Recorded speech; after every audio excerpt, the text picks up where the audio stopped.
Hey guys, how's it going? How to delete webflow account. So first of all, go to the webflow.com and sign into your account, and then click on your profile icon at the top right corner.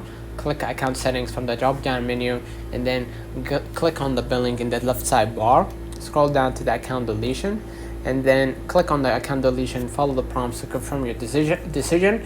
Important note: deleting your account will remove all projects and data associated with it. Make sure to back up any important information before proceeding, and this should successfully delete your webflow account. If you encounter any issues, consult the webflow support documentation for further assistance. So let me know in the comments if this video helped you. Don't forget to like and subscribe. Thank you.